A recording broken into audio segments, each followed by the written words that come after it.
¿Qué tal? Buenas tardes.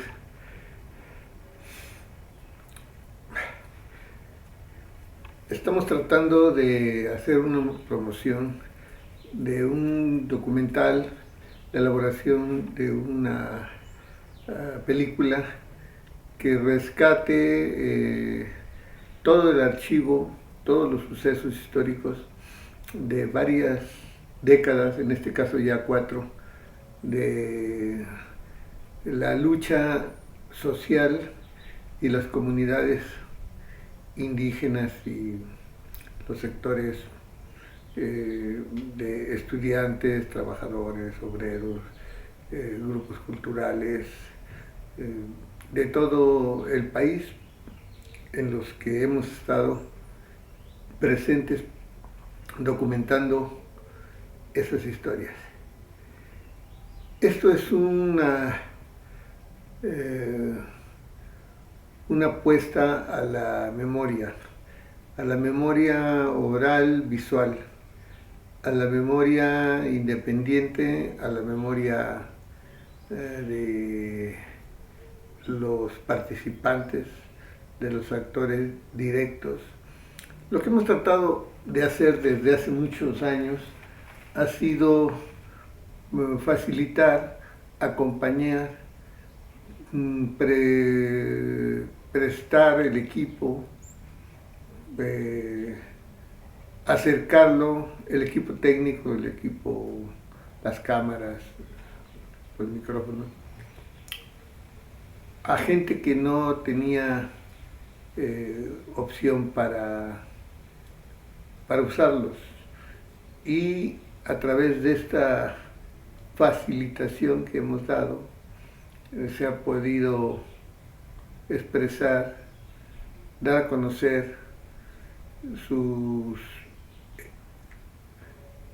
formas de organización, sus experiencias, de un lugar a otro, de un municipio a otro, de un estado a otro, de una etnia a otra etnia. Y quiero apostar hasta a la creencia de que se ha llegado a otros lugares fuera de México. Es decir, que se ha internacionalizado muchas de las problemáticas de esta gente. Entonces, el video no es nada complicado, fue una cosa que se desarrolló casi de manera natural. Fue un aprendizaje intuitivo, que logró que la gente pudiera usar una cámara de video, filmar, reproducir y exhibir, mostrar sus trabajos a través de un videocassette que en los años 80 era fácil reproducirlo en una videocasetera doméstica. Y ese producto, esos documentales, esas memorias, podían ser vistas en otros lugares, o por ellos mismos, a otras personas. Esa es la magia del video, y nosotros quisimos usarla y propusimos hacer una red de comunicación popular usando el videocassette, creando una red que se podría decir de mano en mano, se extendía logrando la comunicación. Esa fue la primera red de comunicación a través de un videocassette de mano en mano. Todavía no existía el internet, y las señales de televisión no nos permitían los canales, las empresas, no nos daban acceso, ya sea por la discriminación tecnológica inventada o por la discriminación de contenidos, ya sea políticos o que no les convenía a ellos o no les interesaba esa realidad. Por lo tanto, la primera red de comunicación de mano en mano, documental, nació en 1980. Nació con artistas, con periodistas, con activistas de los sindicatos, con activistas ambientalistas, ecologistas, defensores de derechos humanos, indígenas y grupos de jóvenes que lo cultural era una de sus inquietudes y que querían más libertad para organizar sus programas. Esto no es nuevo, hubo anteriormente inquietudes y formas de organización, de comunicación política, social y cultural a través de, un poco limitado a través del cine en 16 milímetros, pero donde sí fue más amplia la libertad y la producción masiva de documentales, fue con el formato Super 8. Ese formato dio también en su momento oportunidad por lo económico, en este caso, y por lo extenso, fue como el antecedente del video. Se lograron hacer muy buenos documentales y muchos de los cineastas que en el futuro dieron un aire, un oxígeno nuevo a la cinematografía, salieron de este formato, del formato Super 8. ¿En qué sentido lo digo? Lo digo porque el bajo costo de los rollos de Super 8 permitió que se pudieran hacer más películas que lo que representaba de costo el 16 milímetros, ya era inalcanzable, o el 35. Por eso digo que es el escalón intermedio entre el video en el aspecto económico. Y también fue muy barato también los proyectores de Super 8 y dieron un tamaño de producción de pantalla que permitía ir más allá de una salita casera, o una televisión, o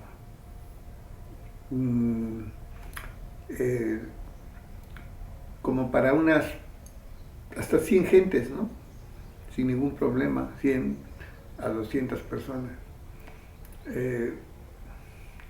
Esto trajo como antecedente la, la idea o la práctica de estar en comunidad. O sea, no, el cine no es un fenómeno como ahora la televisión eh, individualista, ¿no? Sino que es un fenómeno social y que en ese número de gente, de espectadores, cumple su cometido como reflexionador, como de colectivo de los contenidos y de las propuestas de los realizadores. Y sí, se creó políticamente, como ejemplo, la Cooperativa de Cine Marginal, que fue una cooperativa que incluyó varios estados, en los que con el formato Super 8 se empezaron a producir documentales, en este caso sociopolíticos. La cooperativa tenía un sesgo muy de formación y participación política, y era como el objetivo, poner la realidad de los trabajadores y de la lucha de clases en el cine, en este caso en el Super 8. Y así se dieron brigadas que querían sembrar más cooperativistas en todo el país. Nosotros en Veracruz, en Jalapa, tuvimos la experiencia, la conocimos, de que llegaron allá miembros fundadores de la Cooperativa de Cine Marginal y nos convocaron a un taller de producción de cine Super 8. Y ellos nos daban las clases, nos quitaban el miedo al formato y nos involucraban en el quehacer de la red de cine marginal. Era un compromiso con la realidad. Estamos hablando de una época, para conceptualizarlo políticamente, 1974 más o menos, cuando apenas se estaba recuperando los estudiantes del golpe político que significó la represión del 68 en Tlatelolco y en todo el país. En Jalapa, donde éramos nosotros, había semilla porque habíamos sido reprimidos antes del 2 de octubre, habíamos sido reprimidos en el centro de Jalapa por granaderos y militares del ejército. Esta condición de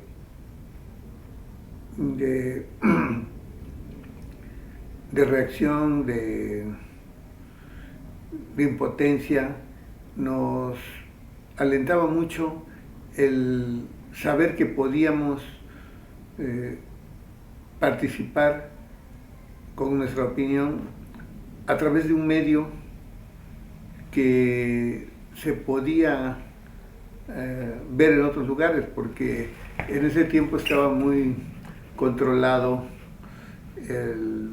los medios de comunicación, el radio, la televisión y los periódicos eran totalmente controlados y censuraban, y era imposible meter tu opinión, aparte de la cuestión económica. Por eso estos formatos como el Super 8 y esta posibilidad de de plasmar opiniones o tesis o, o situaciones sociales, nos cayó muy bien y abrazamos en todo el país el formato.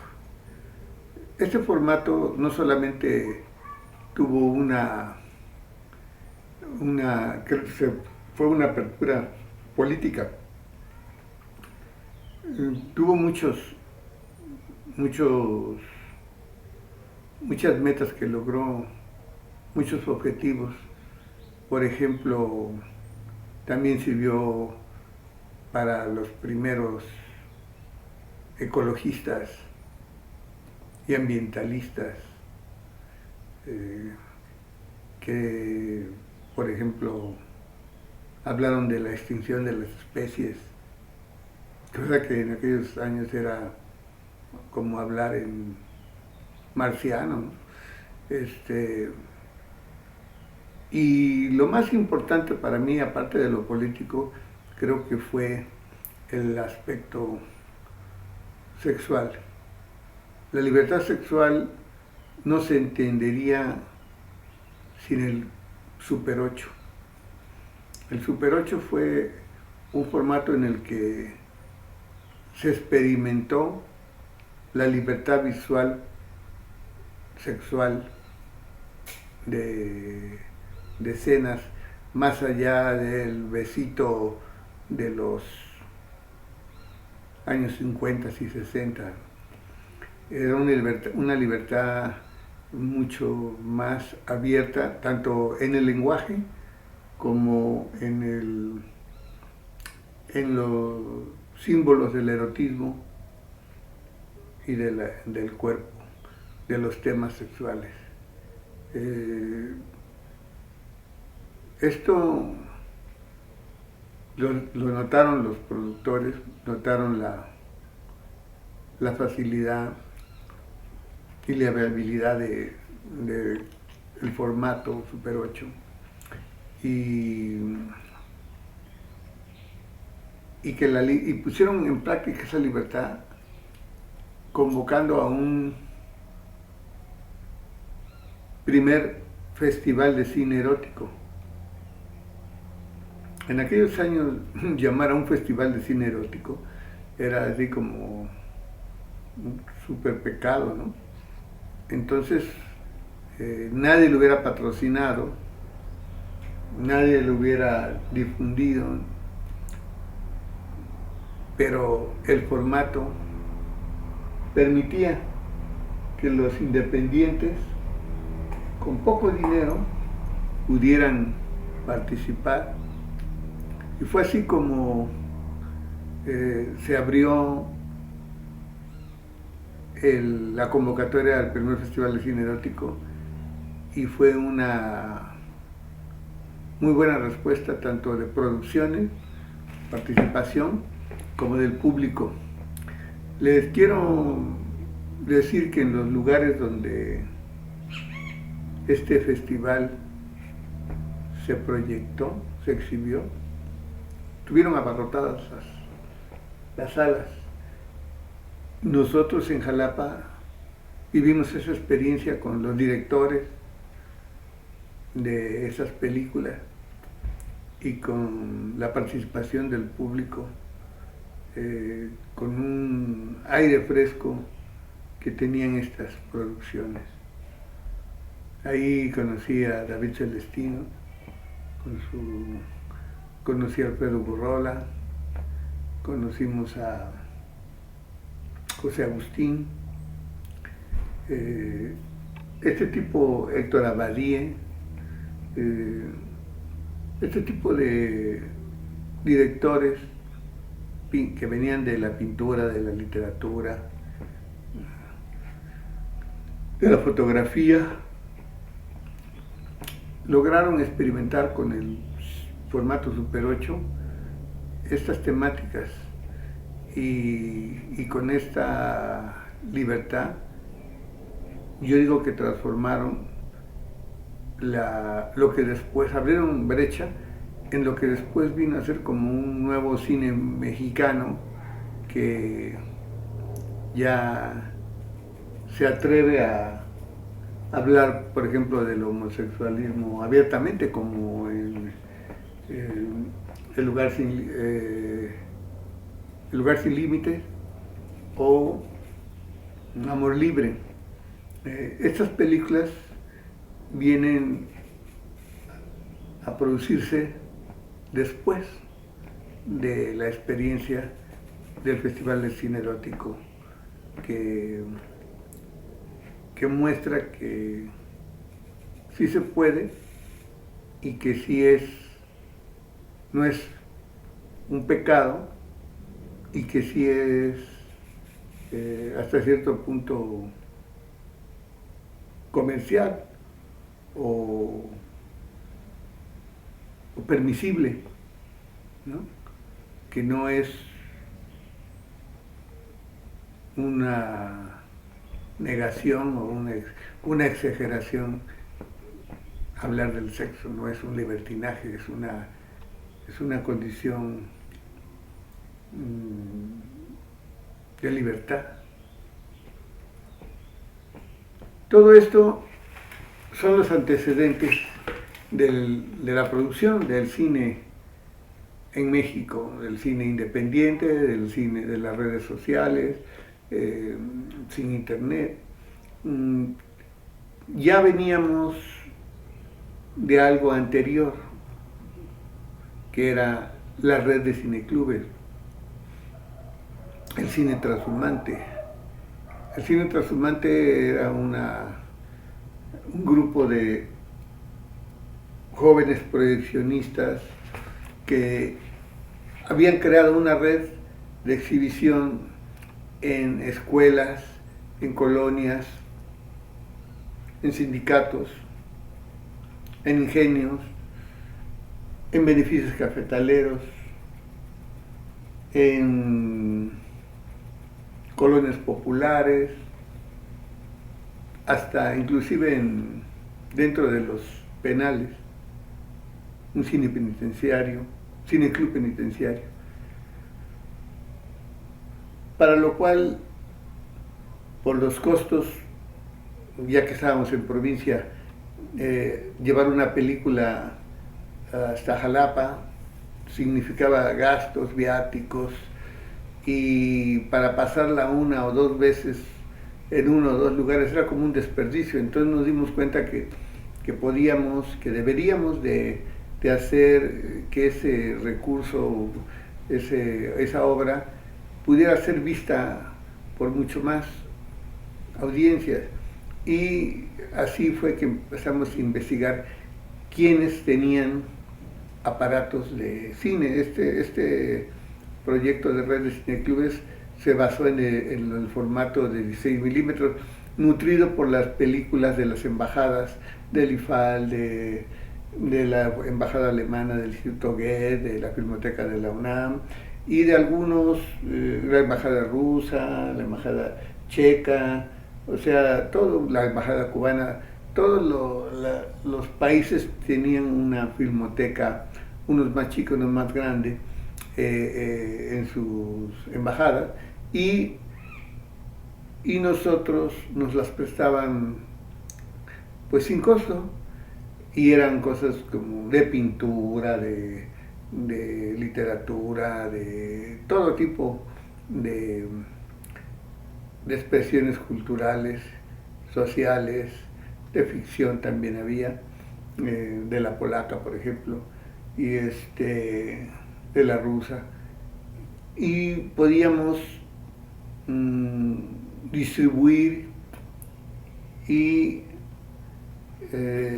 hacer una red cultural con estos títulos, con estas películas que en aquellos años era impensable que las fueran a pasar por la televisión de aquellos años, de Televisa. Entonces teníamos un subdesarrollo en cuanto a cultura fílmica. Esto era un atractivo para nosotros, era el difundir la cultura mundial, la cultura la cultura latinoamericana también en las audiencias. Y para eso teníamos que sembrar cineclubes.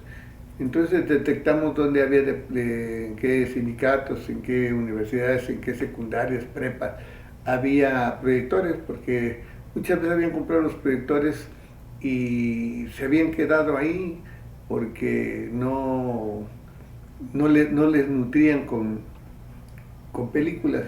Entonces nosotros empezamos a hacer que en cada dependencia, escuela, sindicato, lo que fuera, a enseñar a gente de ahí a hacer un cineclub y a proyectar. Les damos un curso de proyección de los aparatos de cine 16 y luego una capacitación para que ellos pudieran hacer un cineclub en su entorno, en su escuela, en su medio donde estuvieran. Y luego hicimos una coordinación, porque como decíamos, tenemos las películas que veníamos a traer hasta México, entonces hicimos una programación donde un día de la semana, cuando llegaba la película, citábamos a todos los de la red, digamos, la arquitectura, los de biología, los de antropología, los de las colonias, los de los sindicatos, y con una calendarización hacíamos que esas películas se entregaran, se recogieran en nuestra oficina y se fueran entregando, recogiendo y entregando por los mismos cineclubistas, recogían en donde se había proyectado, la proyectaban y el siguiente cineclub la recogía y así se iba la película, llegaba el lunes y se iba toda la semana, hasta el otro lunes regresaba por el último de la cadenita y no significaba ni gasto de proyectores o lámparas, porque cada quien, sus escuelas o sindicatos pagaban la lámpara, no se necesitaba proyeccionistas cácaros que pagarle sueldo porque todos eran voluntarios, eran en sus cineclubes, y ni viáticos porque la misma gente iba por viáticos o envíos, porque la misma gente, el compromiso era de llegar al cineclub a la hora que terminaba y se la llevaba para pasarla después, se acomodaba para que pudiera ser así. Y así funcionamos y la red creció mucho, llegamos como a tener 80 exhibiciones por semana, aunque también nosotros éramos como 10 trabajadores de cineclub y éramos también como la tercera parte de esas funciones las hacíamos como empleados de la Universidad Veracruzana y así en los municipios también aledaños a 50 kilómetros a la capital, que es Jalapa. También tuvimos en los ingenios, el cine comercial, el cine cañero. Estuvimos en pueblos ejidatarios como Buenavista, Carrizal, Gilotepec, Coatepec, Rinconada, Ídolos, El Espinal, La Concha, Úrsulo Galván, Carrizal. Teníamos nuestra actividad un poco más allá de la zona universitaria de aquellos años, era como un trabajo hacia la comunidad. Entonces todo esto se logró y fue la base de una red de distribución y exhibición. Después vino la red de producción y exhibición con la cooperativa de cine marginal. Años después vino la creación de Red de Cine y Video, que es la primera red de distribución de documentales a través de una red de mano en mano que usa el video cassette. Y luego ya viene la distribuidora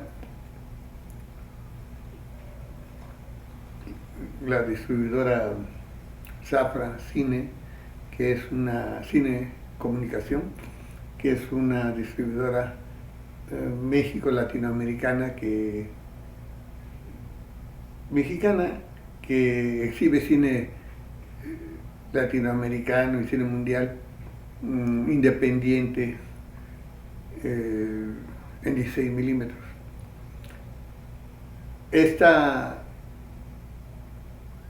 red de Safra Cine es otra red de distribución nacional, pero que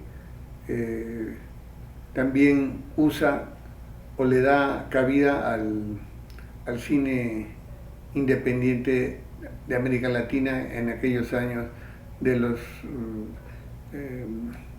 la gente que hacía la guerra mediática contra las dictaduras que se habían establecido en sus países. Así es como tenemos aquí exilados y con sus películas y con sus experiencias a Patricio Guzmán, a Miguel Itín, a Denti, al Grupo Sur, a Nerio Barbieris, estos son argentinos, otros de Brasil, de Uruguay,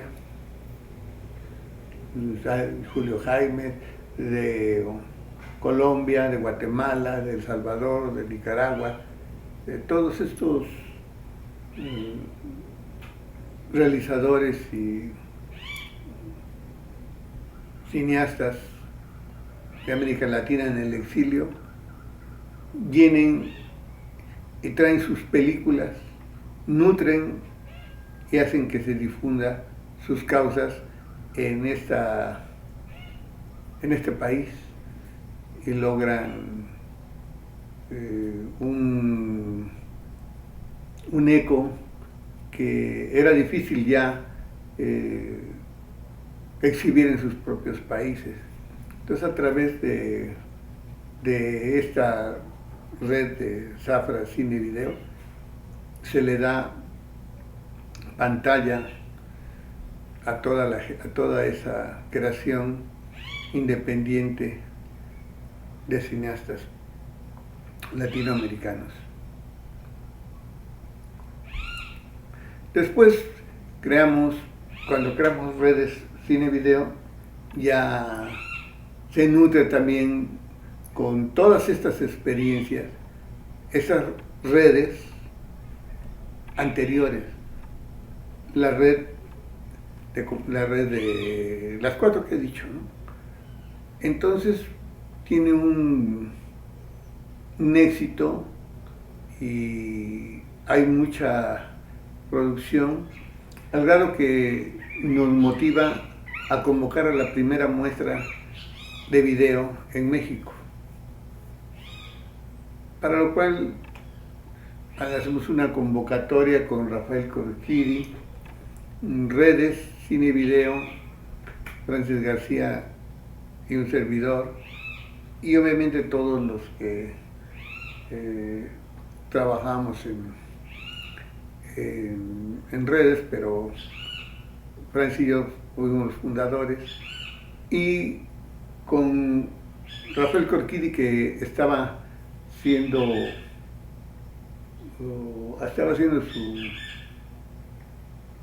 su incursión en el formato de video, convocamos a la primera muestra de videofilme en México y el resultado fue muy exitoso. Tuvimos todo el tiempo la sala llena, no solamente fueron los contenidos, las películas, las experiencias entre realizadores de todo tipo, de todo tipo de tema, sino que también paralelamente hicimos una muestra del equipo técnico, lo último, ¿no? Patrocinados por Sony, apoyados por Sony, apoyados por las empresas de producción de audio de aquellos años, el videodisc, el sonido, que en ese tiempo apenas llegaba el sonido redondo, el láser,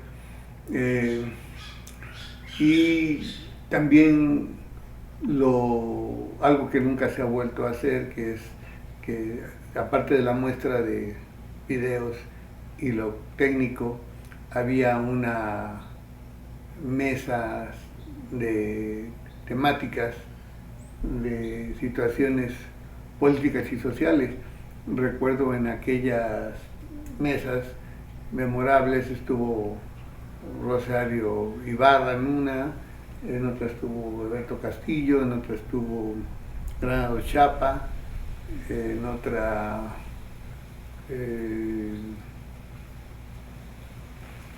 hablando de la problemática, o sea, no solamente de la técnica y de la forma, sino de la libertad, de la comunicación. Estuvieron también Florence Toussaint, Trejo del Abre, o sea que era una propuesta integral, no solamente técnica, sino también de calidad de contenido, de análisis. Para entonces ya teníamos, mucha gente se sentía atraída por el video y era muy fácil conseguir apoyos de otras disciplinas, por ejemplo de los caricaturistas. Para nuestros videos siempre tuvimos la colaboración desinteresada, gratuita, de gente como Rius, como Naranjo. El cartel de nuestra muestra, el cartel lo hizo Naranjo, Rogelio Naranjo, y de varios videos como el No al Monstruo de Laguna Verde y otros videos, pues como Rius y otros más. Toda la gente quería participar dentro de la producción del video, y hubo gente más propositiva como Ofelia Medina, que se convirtieron en promotores, productores, facilitadores de las producciones en video, también de forma desinteresada. Todo esto era lo que lograba el video en esos años conjuntar. Era una propuesta cultural común y gracias a eso se logró que el cine documental sobre México y sobre sus temáticas se enriqueciera y dejara un precedente histórico, del cual en nuestro archivo, que tiene 40 años, hay una muestra de esos impulsos de cambio en esta historia reciente del 80 para acá.